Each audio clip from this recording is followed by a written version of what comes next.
Hi, my name is Anita Archer, and here I am in New Orleans at the Plain Talk Convention. Maybe you've come to this conference in the past. If not, put it on your calendar for the future.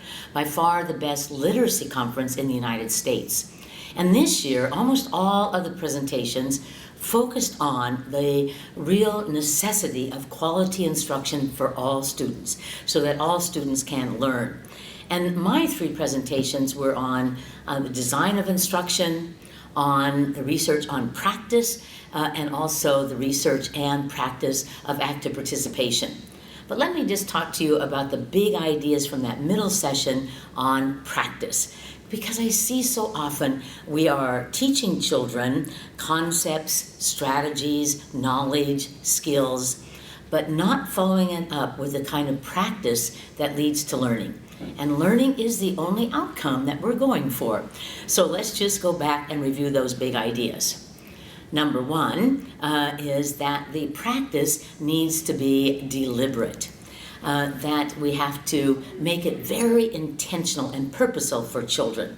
Now, sometimes teachers can set that deliberate, intentional nature of the practice by saying something like, not just you're going to write a paragraph, but today we're going to write a paragraph and really work on having more flow from sentence to sentence, including using transition words. Or students can set the deliberate practice. Maybe they've gotten feedback on many paragraphs and they say, all right, what I really need to work on is being certain that all of my sentences relate to the topic. So I'm really going to be deliberate about that. So it's not just practice, it is deliberate practice that makes a difference. Number two, the practice needs to, particularly as the students grow in knowledge, include retrieval, where they have to, from their memory, come up with information. So maybe I've taught the three branches of the federal government. And so the next day we're going to do review, and instead of just reading the chart that we set up, having them retrieve that information. This is what builds neural pathways that leads to retention. And then it's really important that all the practice is not massed into one session, but is distributed over time, is spaced over time.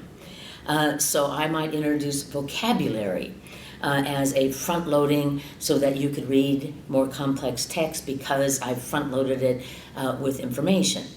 But then I am going to teach it, but then 2 days later I'm going to come back and do a quick review with retrieval practice, and maybe a week later review it, and maybe a month later review it, so it doesn't drop out of your repertoire. So spaced practice in many cases can double the outcome of kids.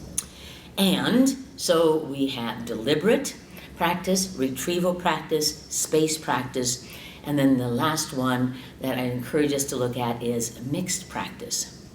So that students have to practice more than one thing, thus they have to stop and say, oh, what strategy do I need to use here? What is the skill I need to acquire here? Because if it's never mixed up, the students don't hone in on the when should I apply it.